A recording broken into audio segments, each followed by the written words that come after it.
Okay, here's a quick video about these gouache sets. So these are opaque watercolors, which means you can, I'm gonna have a little tester here. You can do things opaque or translucent. Okay, so these are, I call these wells here. I don't know what the technical term is, but when I talk to them, I'll call them wells. And if someone's left them dirty, you just clean them out like this, okay? Just get them a little wet, wipe them out. You can always pop this lid off too. It does pop off carefully, and you can take it over to the sink and clean it, right? But I'm not gonna do that right now. So if you wanna, like this one would actually, that would make sense. I would go over and clean it.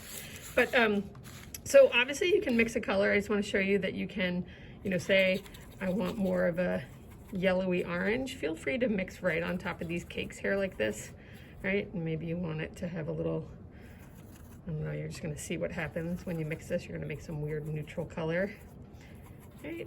And say you like this, right? And you can put it in here. So that color, you know, don't let Pelican brand decide what kind of colors you use. We're gonna be able to clean these up afterwards. So what you can do here is, hi, I'm making a video, Ms. Henderson. Sure. So you get a color here, right? And then you can see, I just have a little test piece of paper here. You gotta see if it's in my screen there. Varying degrees of water. So if I thin it with more water here, right? Depending on how much water I want to have. I gotta see if this is on my video screen. Here we go. And obviously that makes more of a translucent color there, right? And by the same token, you guys can really, with these gouache sets, you don't have to have it thin with a lot of water. You can have it much more transparent, right? And it's more opaque, right? So less water. So you have that range. So feel free to mix on here. I'll show you how you can clean up in a second. But I want you guys to understand, if I say, hey, I want you to make an even wash, right? Meaning like it's all kind of the same value, right? And a wash means it's thin with a lot of water. What I'm expecting you to do is to actually mix up a batch of whatever color you want, thin it with enough water, okay? And then you want to use that, and you can, you know, tweak the color, get it to what you want. And if I want to cover like a square area here, I want to have enough paint here, okay, so that I can do it in one shot, all right? Which means, say I want to make like a kind of an oval shape or something, and this might be, so if I say, hey, lay down an even value of a color wash, right? So you get to pick the color because you're the artist, right? Depending on what your idea is and the theme or just what you like. And you're gonna thin it with as much water as you want, but if it's a wash, it implies that it's a decent amount of water, right? It's gonna be a nice thin little layer, okay? And then because I've mixed up enough here, while it's all still wet, I can kind of go back into it. And it'll be a little streaky in here, but while it's all wet, I can kind of even out the brush strokes the way I want.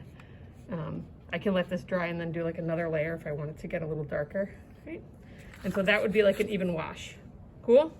The other thing you can do is you can do, I'm gonna stop right there. Actually, I'm not gonna stop right there. I'm gonna show you in the next video, I'll show you how you can do a wet into wet bleed, okay? Which is kind of fun, where you deliberately, while this paper is wet, you kind of drip into it and let the colors bleed, okay? But for now, for cleaning up, I obviously want to, I don't want to leave these colors all dirty like this, so I'm just going to take some water on here. I need some paper towel, and I'm just going to dab it, okay, until it goes back. It might, depending on how much I mixed on there, I might have to do it 2 or 3 times, right? Sometimes one will be one. And so you'll need a few little pieces of paper towel. Cool. And go like this.